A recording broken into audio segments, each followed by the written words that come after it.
Old Sultan. A shepherd had a faithful dog called Sultan, who was grown very old, and had lost all his teeth.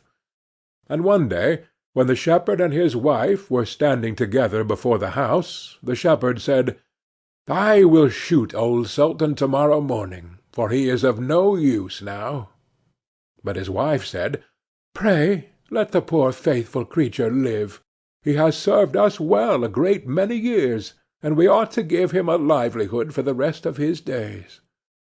"But what can we do with him?" said the shepherd. "He has not a tooth in his head, and the thieves don't care for him at all. To be sure he has served us, but then he did it to earn his livelihood. To-morrow shall be his last day, depend upon it."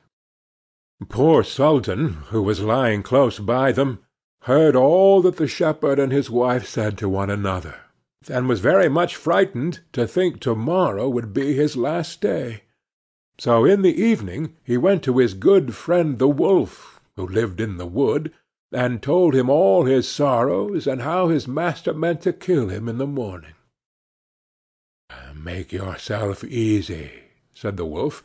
"I will give you some good advice. Your master, you know, goes out every morning very early with his wife into the field, and they take their little child with them, and lay it down behind the hedge in the shade while they are at work. Now do you lie down close by the child, and pretend to be watching it, and I will come out of the wood and run away with it. You must run after me as fast as you can, and I will let it drop. Then you may carry it back, and they will think you have saved their child, and will be so thankful to you that they will take care of you as long as you live." The dog liked this plan very well, and accordingly so it was managed. The wolf ran with the child a little way. The shepherd and his wife screamed out, but Sultan soon overtook him, and carried the poor little thing back to his master and mistress. Then the shepherd patted him on the head, and said, "Old Sultan has saved our child from the wolf, and therefore he shall live and be well taken care of, and have plenty to eat. Wife, go home and give him a good dinner, and let him have my old cushion to sleep on as long as he lives."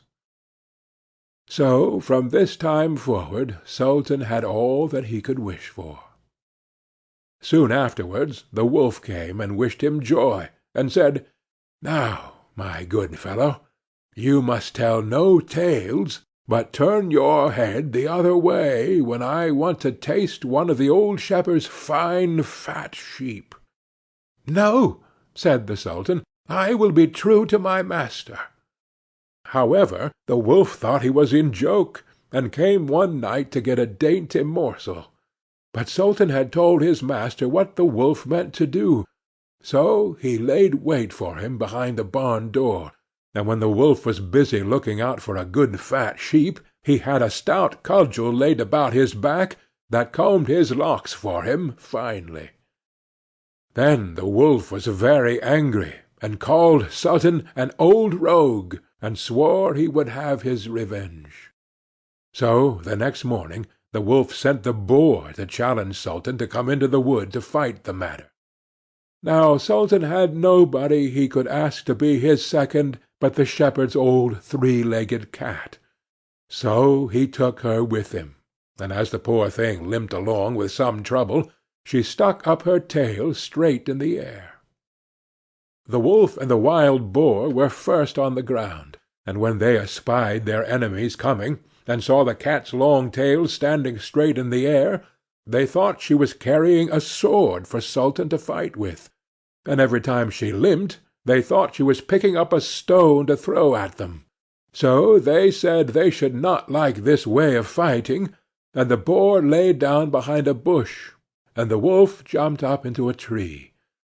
Sultan and the cat soon came up, and looked about, and wondered that there was no one there. The boar, however, had not quite hidden himself, for his ears stuck out of the bush, and when he shook one of them a little, the cat, seeing something move, and thinking it was a mouse, sprang upon it, and bit and scratched it, so that the boar jumped up, and grunted, and ran away, roaring out, "Look up in the tree! There sits the one who is to blame!" So they looked up, and espied the wolf sitting among the branches; and they called him a cowardly rascal, and would not suffer him to come down till he was heartily ashamed of himself, and had promised to be good friends again with old Sultan. End of Old Sultan.